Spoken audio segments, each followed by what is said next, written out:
ഒരു സംഭവം പറയാം.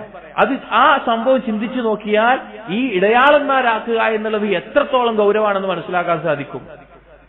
ഹുനൈൻ യുദ്ധം മക്കം ഫത്തഹിന് ശേഷം നടന്നിട്ടുള്ള യുദ്ധമാണ്. അപ്പൊ മക്കം ഫത്തഹിന്റെ സമയത്ത് ഒരുപാട് പുതുമുസ്ലിമീങ്ങൾ ഇസ്ലാമിലേക്ക് വന്നിട്ടുണ്ട്. പല കാരണങ്ങളാൽ വന്നിട്ടുണ്ട്.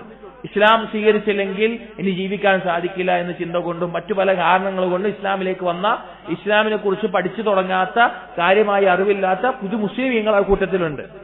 ആ കൂട്ടത്തിൽ അബൂ വാഖിദ് അൽ-ലൈസി റളിയല്ലാഹു അൻഹു പറയാണ്, ഞങ്ങൾ പോകുന്ന സമയത്ത് ഫമറർനാ ബി സിദ്റത്തിൻ, ഒരു ഇലന്ത മരത്തിന്റെ അടുത്ത് ഞങ്ങൾ കടന്നുപോയി.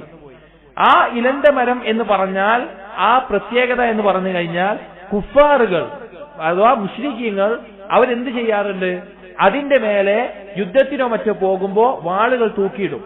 അതിന് ചുറ്റും അവര് ഇഴ്തികാഫിരിക്കും അഥവാ വചനമിരിക്കും. അതിനൊരു പ്രത്യേകത കൽപ്പിച്ചിട്ട് അവർ ചെയ്യാറുണ്ട്.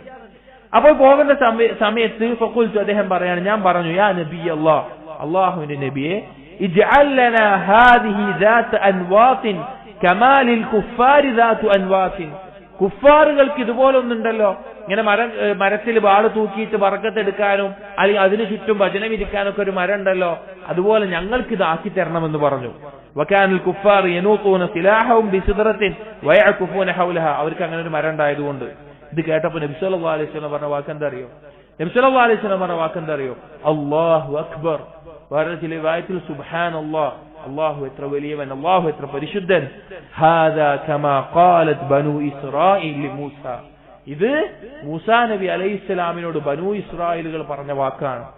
മൂസാ നബി അലൈഹിസ്സലാമിനോട് ബനൂ ഇസ്രായേലുകൾ പറഞ്ഞ വാക്കാണ്.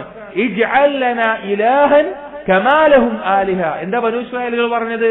മുശ്രിക്കീങ്ങൾക്ക് ഇലാഹുകൾ ഉള്ളതുപോലെ ഞങ്ങൾക്കൊരു ഇലാഹിനാക്കി തരണമെന്ന് ബനൂ ഇസ്രായേലുകൾ പറഞ്ഞ വാക്കാണത്. എന്നിട്ട് നബി സല്ലല്ലാഹു അലൈഹി വസല്ലം പറയാണ്, ഇന്നകും തർകബൂന സനനല്ലദീന മിൻ ഖബ്ലികും. നിങ്ങളുടെ മുൻഗാമികളുടെ അതേ പാത നിങ്ങളും പിൻപറ്റുകയാണെന്ന്. സഹോദരങ്ങളെ ഒന്ന് ചിന്തിച്ചു നോക്കൂ.